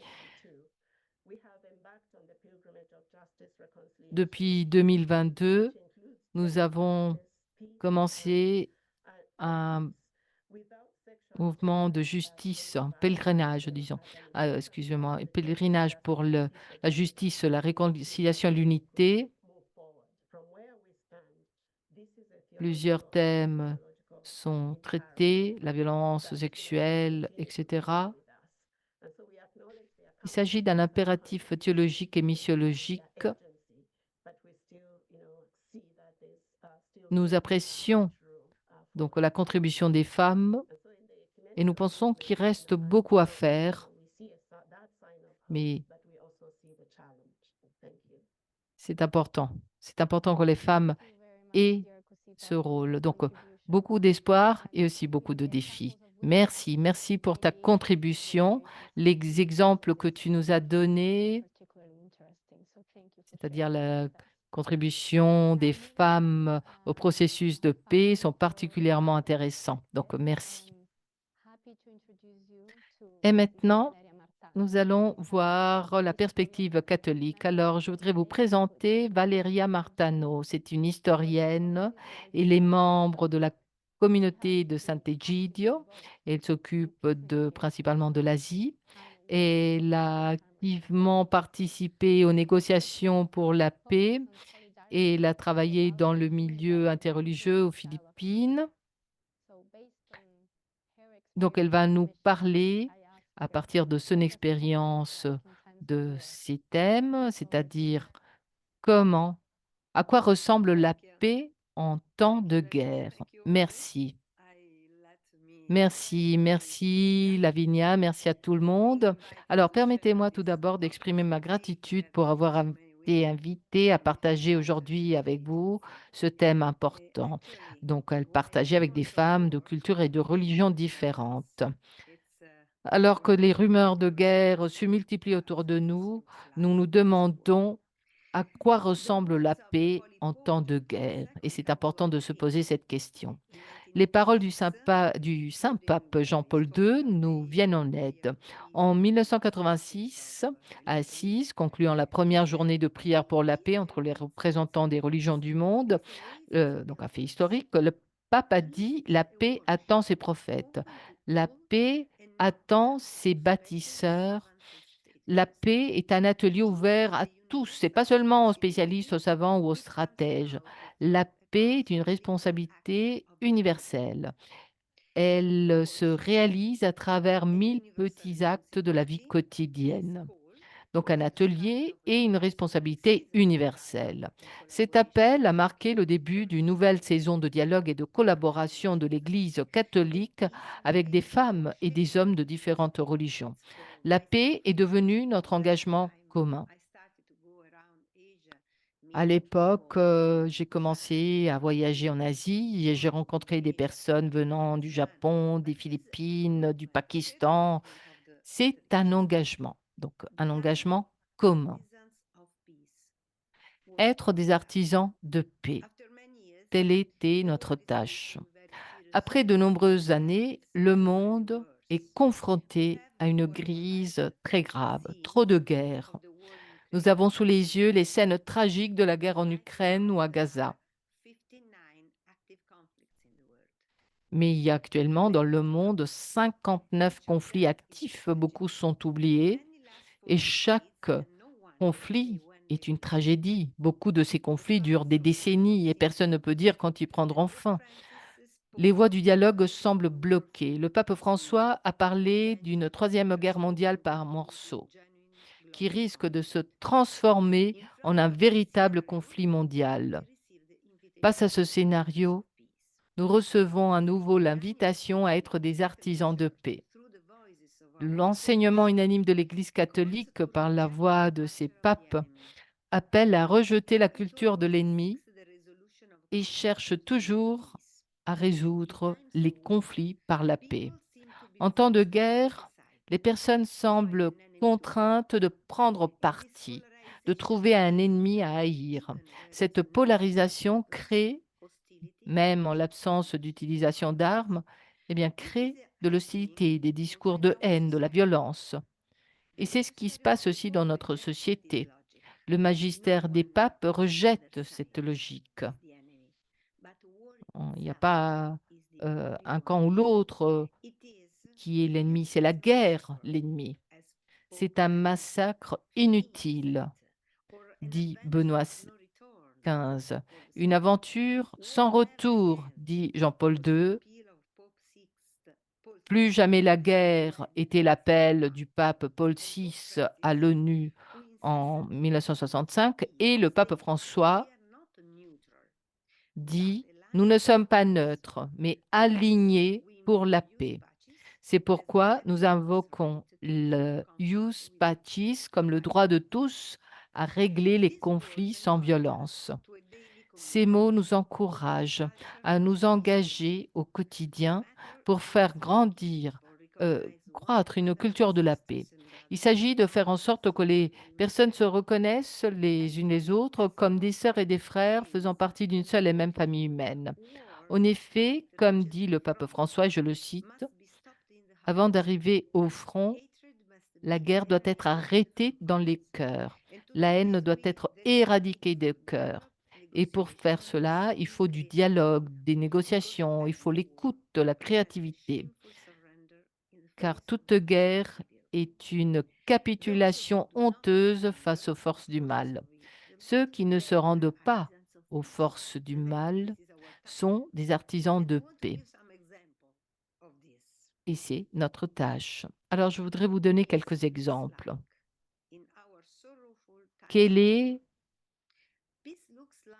À quoi ressemble la paix, à quoi ressemble la paix en ces temps douloureux de guerre? Eh bien, la paix ressemble à une femme ukrainienne qui passe la nuit dans des abris souterrains, serrant ses enfants dans ses bras pendant les bombardements.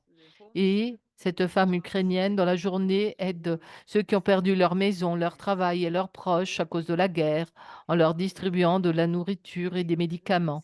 Elles sont bien nombreuses, les femmes qui font cela. Je connais même leurs noms et leurs histoires.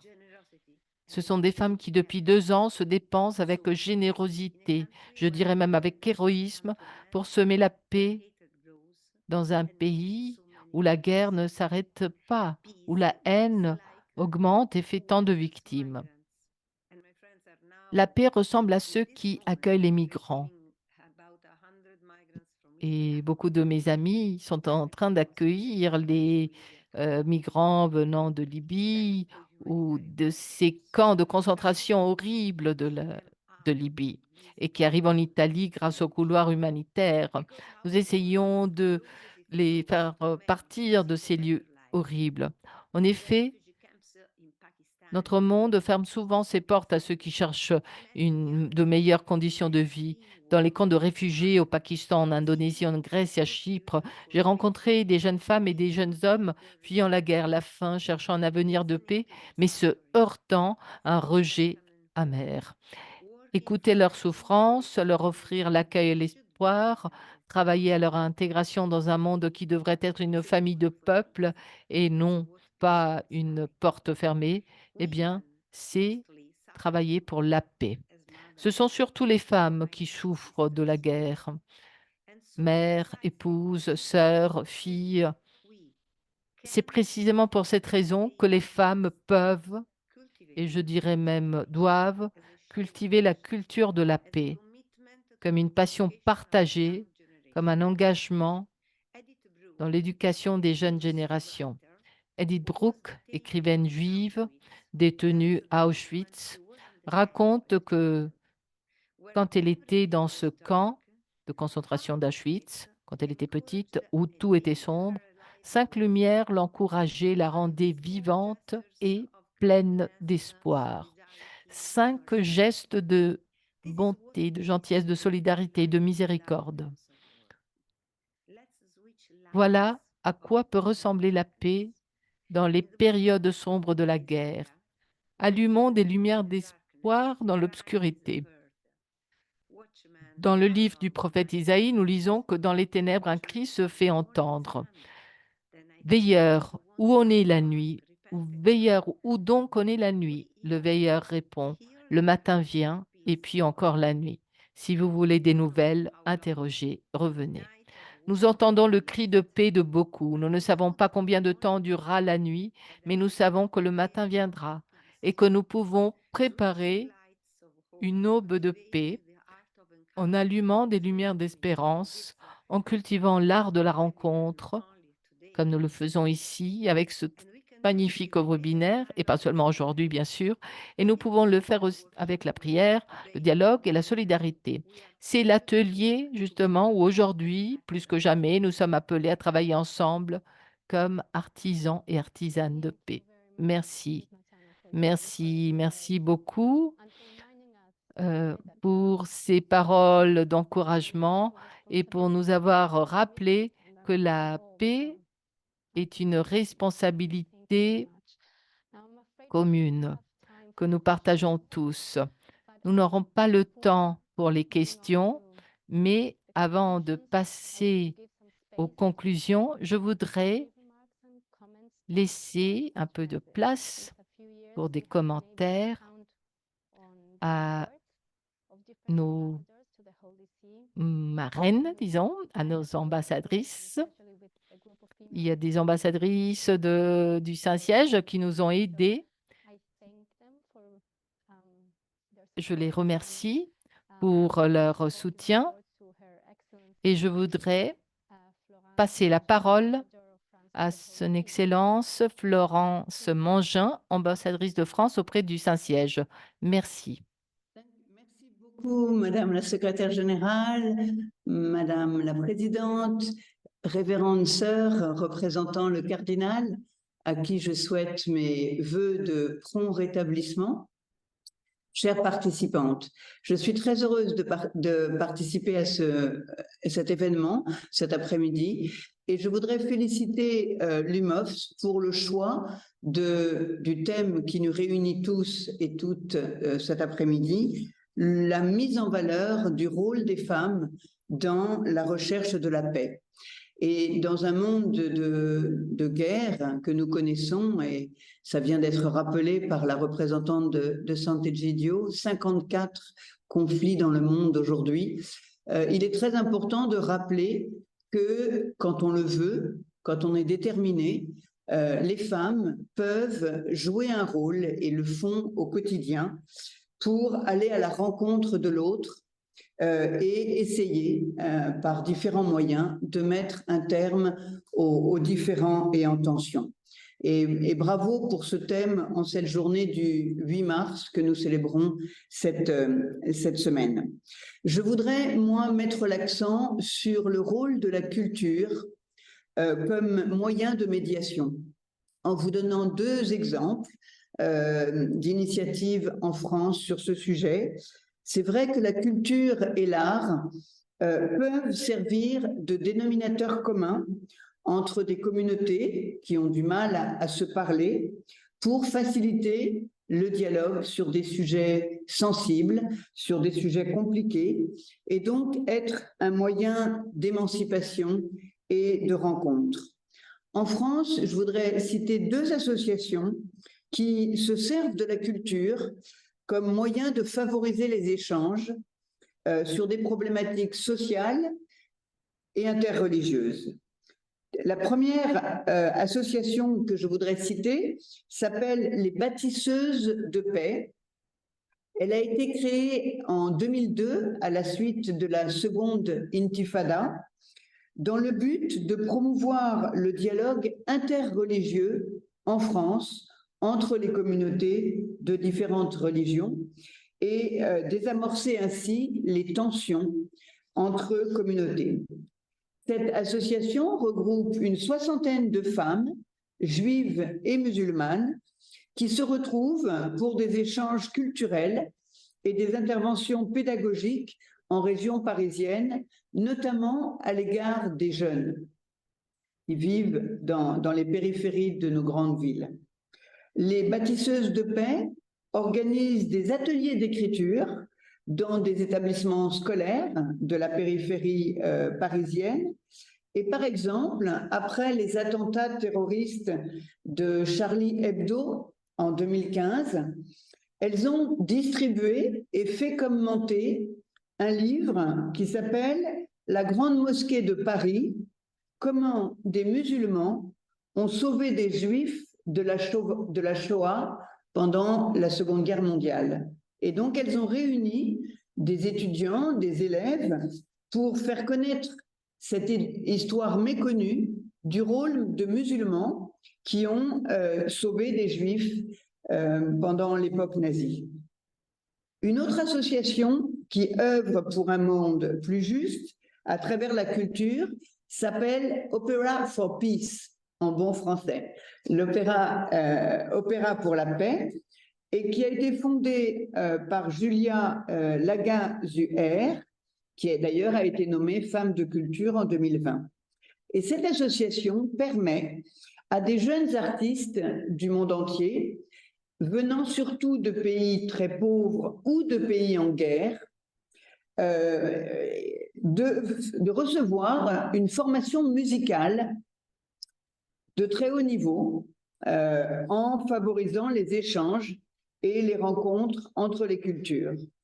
Donc, Opera for Peace identifie des jeunes talents partout dans le monde et notamment dans les pays en guerre et les aide à développer une carrière artistique en faisant du monde du spectacle un acteur au service du développement durable. Et je suis heureuse de vous annoncer que cette association organisera des masterclass cette année pour les jeunes talents qui ont été sélectionnés en 2024 à la Villa Médicis à Rome en avril prochain. Et donc, vous pourrez, si vous le souhaitez, faire connaissance avec cette association et les jeunes pousses venant du monde entier que l'association promeut et aide. Voilà, ce sont 2 petits exemples qui ne sont évidemment pas exclusifs, mais qui montrent la diversité des actions de rapprochement, de dialogue, d'émancipation que la culture peut promouvoir grâce à des associations conduites par des femmes. Je vous remercie.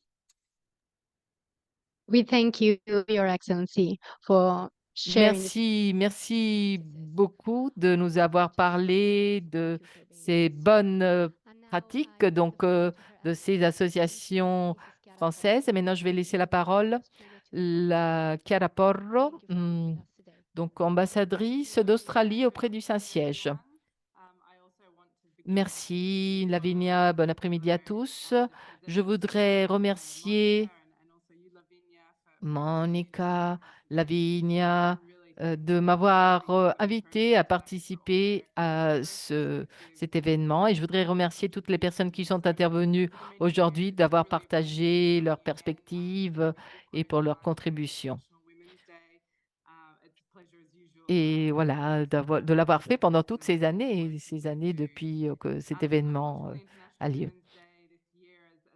Si je suis heureuse d'être là, de savoir tout le travail que vous faites. La Journée internationale de la femme, malheureusement, est fêtée cette année dans une situation de grave violence, avec une augmentation des intolérances, de l'intolérance.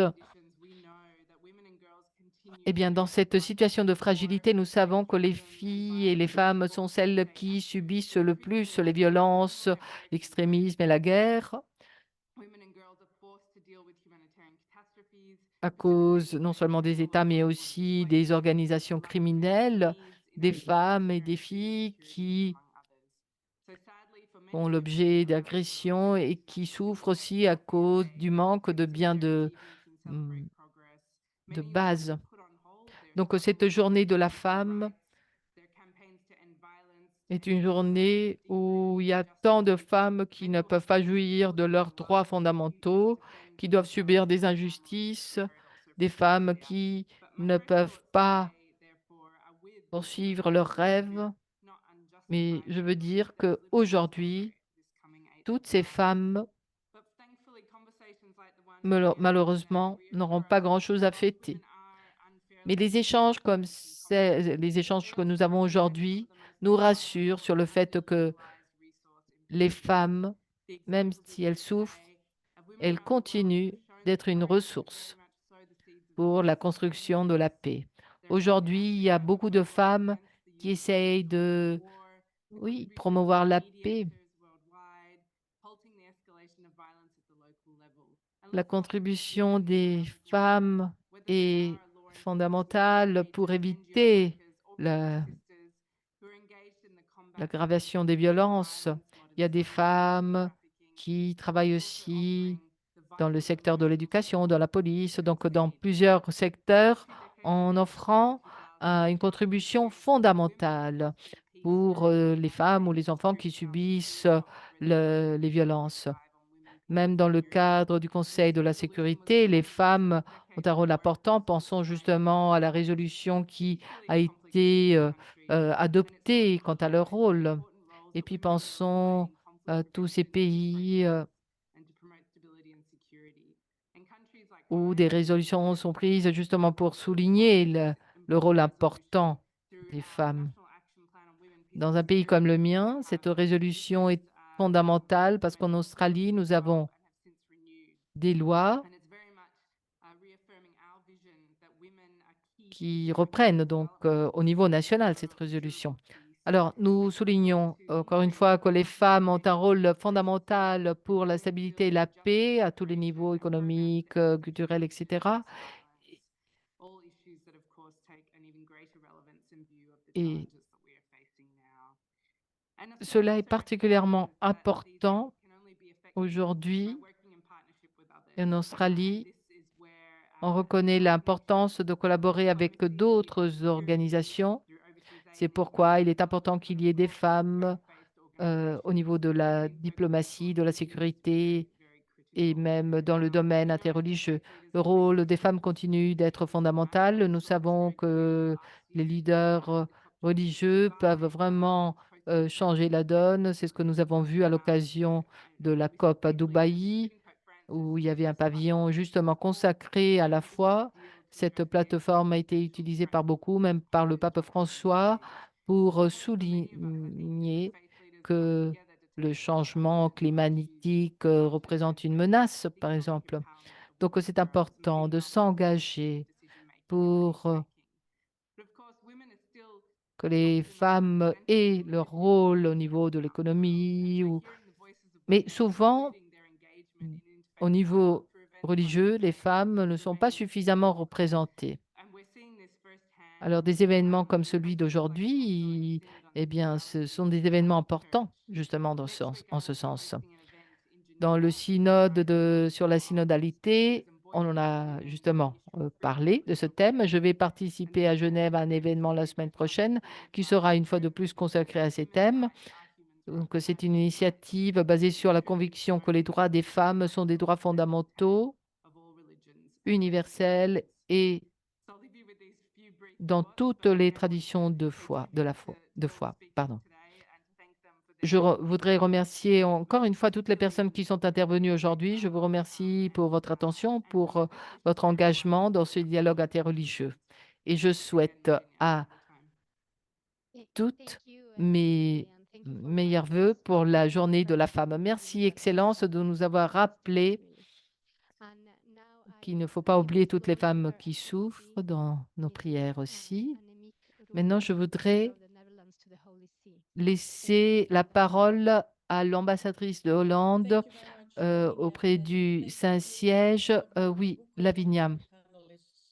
Merci. Merci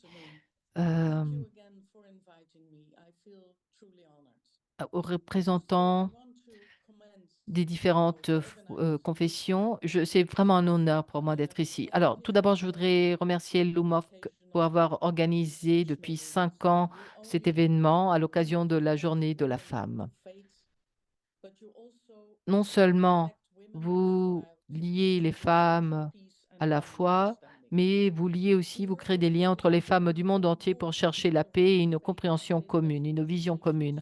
Cet après-midi, nous avons entendu parler de l'importance du rôle de la foi et des organisations religieuses pour aider les communautés à atteindre la paix. Donc, c'est important de s'écouter les uns les autres. Et d'après mon expérience aux Pays-Bas, je sais à quel point c'est important parce que j'ai grandi aux Pays-Bas dans une société très segmentée. Nous disions pilarisée, c'est-à-dire par piliers, où l'on ne fréquentait que des personnes de sa propre confession, non seulement à l'école, de la maternelle à l'université, mais aussi dans les sports, les partis politiques, toutes sortes d'associations. Vous ne rencontriez jamais de personnes d'autres confessions, d'autres religions. Vous ne les connaissiez donc pas, vous ne les compreniez pas. Ce manque de compréhension peut provoquer de l'hostilité, et c'est ce qui s'est passé, et même pire que de l'hostilité. Nous avons donc pris conscience de l'importance de se rencontrer, de se comprendre, de se respecter. Et aujourd'hui plus que jamais, bien sûr. Aux Pays-Bas, nous comprenons aussi que la foi peut jouer un rôle positif dans ce contexte, car même si les foi, les religions sont différentes, il existe un terrain commun, une base commune. Par exemple, c'est la raison pour laquelle les Pays-Bas ont mis en place un programme visant à soutenir les communautés confessionnelles dans 7 pays du Moyen-Orient, d'Afrique et d'Asie, afin de contribuer à la promotion de la liberté de religion, de transformer les conflits violents et de construire des sociétés justes et pacifiques. L'objectif est de créer des coalitions interreligieuses à plusieurs niveaux et de montrer ainsi que les différentes traditions religieuses peuvent s'unir dans leur vision, c'est-à-dire avoir cette vision d'une société meilleure et plus juste. Et dans de nombreux cas, les projets et les activités que ces communautés développent sont dirigés par des femmes. Cette vision, la compréhension réciproque est le début, le point de départ d'une rencontre fructueuse. Et les rencontres sont le début de l'harmonie. Vous y travaillez tous et toutes de différentes manières, dans différentes régions du monde et à partir de différents contextes religieux. Je tiens à vous en remercier. Eh bien, je vous remercie de votre attention et vraiment, merci de m'avoir invité. Nous vous remercions, Excellence, pour votre encouragement, pour vos paroles et pour votre soutien. Et maintenant, avant de conclure, permettez-moi de laisser la parole à Monica Santamarina pour les conclusions, pour la conclusion. Merci, Lavinia. Je vais être très bref parce qu'il est déjà tard. Alors, tout d'abord,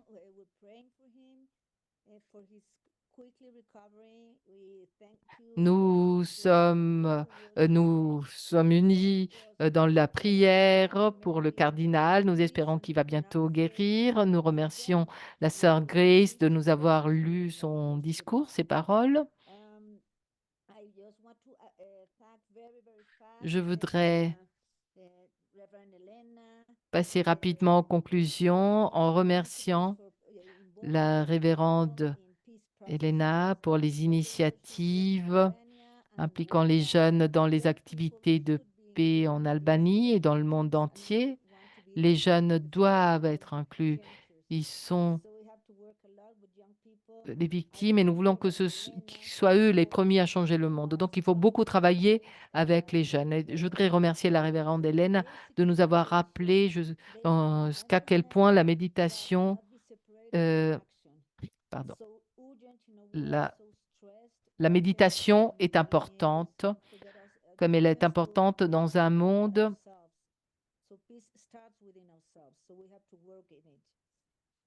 où il y a tant de difficultés. Je voudrais remercier Swamini pour nous avoir présenté sa perspective et de nous avoir parlé de l'aspect complémentaire entre l'homme et la femme. Je voudrais remercier le rabbin Allison pour ce qu'elle nous a dit à propos des jeunes dans les communautés universitaires. Et j'espère que vous pourrez retrouver l'espoir. Nous devons travailler ensemble justement pour mettre fin à toute discrimination. Je remercie aussi donc Madame Koutsiba Nalwamba pour toutes les initiatives qui nous ont été présentées. Je vais réécouter l'enregistrement du webinaire pour bien voir toutes ces initiatives et je veux évidemment remercier aussi Valeria Martano qui nous a parlé de quelque chose de très triste, 59 conflits.